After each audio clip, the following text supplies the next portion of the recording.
Despite the fact that Apple's automotive endeavors are still in the early stages, much about the company's plans in this arena has altered since enthusiasts first envisaged the tech giant's four-wheeled vehicle more than half a decade ago. The rumor mill, on the other hand, says that the business is still working on a vehicle, with some speculating that a release date as early as 2025 is possible. In other words, it's only a matter of time until Apple either reaffirms or debunks what we've learned about its car project, from the probable design of the vehicle to the prospective revenue model for the whole operation. Now, owing to recently revealed patents, there is some substantial evidence that the vehicle is now in the design stage. Let's get started. Welcome back to NewVehicleMedia, your go-to channel for EV stock. Quick reminder, subscribing's free and liking the video helps YouTube suggest similar content. Comments are loved and featured in upcoming videos. Even though the Apple car is still years away, Motor Trend has already begun anticipating the kinds of amenities we may be able to enjoy when it does arrive. Apple car rumors have been widespread for years, and there is little question that the tech giant is working on something called Project Titan of some kind. However, despite reports that the project is losing personnel and management on a regular basis, the corporation appears determined to continue. That implies that we may, one day, be cruising around in our own Apple cars. But what exactly does that imply in practical terms? Earlier this month, Motor Trend released its second take on the Apple car, packed with ideas for what they believe the tech giant's future vehicle may seem like, and educated conjecture as to what it'll be capable of. Since then, a flower of evidence that such a car is being developed has emerged from the United States Patent and Trademark Office. The publication of a new patent awarded to Apple for a unique sunroof indicates that the company's hitherto unnamed automobile is making progress through the design phase. For quite some time, there has been discussion about the Titan project. This car has been under development for a long time now. Since a number of top management positions have been vacant, there have been whispers that Apple may form a partnership with a mainstream car maker to assist it in the production of its futuristic new vehicle. The Apple car was said to be dead before it arrived, despite all indicators suggesting to Apple obviously considering the concept of developing its own automobile. What's the big deal about all of this? In short, the possibility of an Apple-built self-driving electric vehicle using the company's end-to-end user experience and integrating hardware and software into an environment that consumers are already intimately familiar with is just too tantalizing to pass up.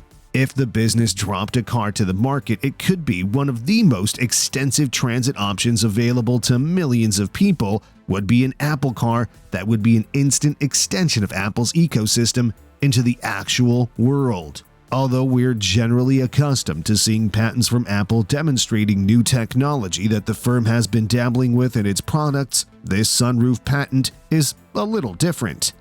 The United States Patent and Trademark Office awarded the Silicon Valley business a patent for a vehicle's sunroof, which was clearly not intended for use with an iPhone or iPad. The sunroof that Apple has copyrighted is much more than simply a sunroof. It's just the most recent piece of evidence to emerge from the company's top-secret vehicle effort. According to the United States Invention and Trademark Office, this specific patent was first filed in 2016 before being amended in October 2020. Now that it is proven once again that the Apple automobile is a reality, what exactly is it about this recently copyrighted sunroof that makes it so distinctive, other than the fact that it serves as more confirmation that the Apple car project is still alive and stomping? From what can be deduced from the normally thick and technical wording used in the patent application, it seems to be a type of combination of several sunroof technologies that have previously been developed. The company is, of course, doing what it does best, refining existing ideas to a razor's edge rather than generating entirely new ones.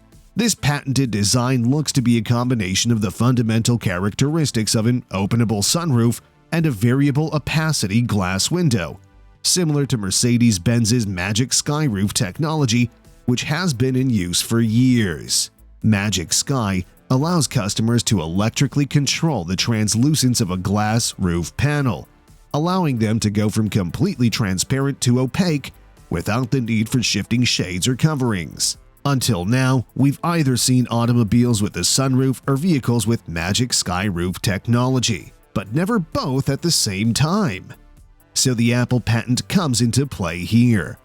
Additionally, the patent specifies that the sunroof may be opened in tandem with the side doors, indicating yet another potential point of separation. What role the new roof design will play in Apple's future automobile ambitions is less clear at this point in the development.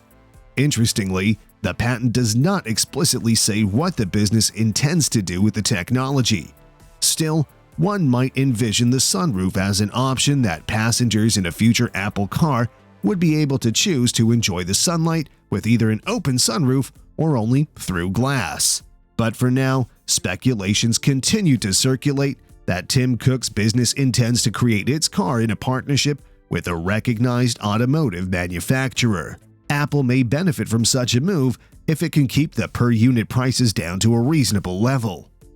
The impact of such a corporate partnership for Apple Car customers is a different story. While it's conceivable that the tech giant may sell cars directly to the public, there have been reports that the company may instead adopt a car or a ride-sharing model similar to Zipcar with an autonomous twist. Therefore, Apple's approach for its automobile initiative may be more similar to Cruise's or Waymo's, in which a customer appoints one of Apple's driverless electric cars to transport them from point A to point B. If Apple chooses to follow this way, the corporation would most probably, or at least in the beginning, restrict the usage of its automobiles to urban regions where lower speeds and streets planned out in predictable grid patterns are the standard. For the record, these are still the opinions of tech enthusiasts on the Apple car's potential. The ambitions might go in a very different direction than what we've talked about, or maybe perhaps even Cook and crew could decide to drop the project outright. Still, an automated car-sharing service seems to be the most logical route for Apple to join the automobile industry. And besides, there is a rationale why Alphabet established Waymo and why General Motors and Honda, among other companies, invested in the Cruise autonomous vehicle. But I'm curious to hear what you think. So, how do you see the future of the Apple car? Do you believe that it will be an E that you can purchase? Or will it be a service-based endeavor? Share your thoughts with us by writing a comment down below. According to Robert Anderson, Apple has the muscle and financial power to operate without the need for a partner. The Titan has the ability to employ an almost limitless number of talented individuals and engineers. If they do decide to team up, it will be purely out of convenience. That should wrap things up for today. Keep in mind that subscribing is still free and liking helps YouTube recognize your preferences. Thanks for taking the time to watch, and I look forward to seeing you in the next one.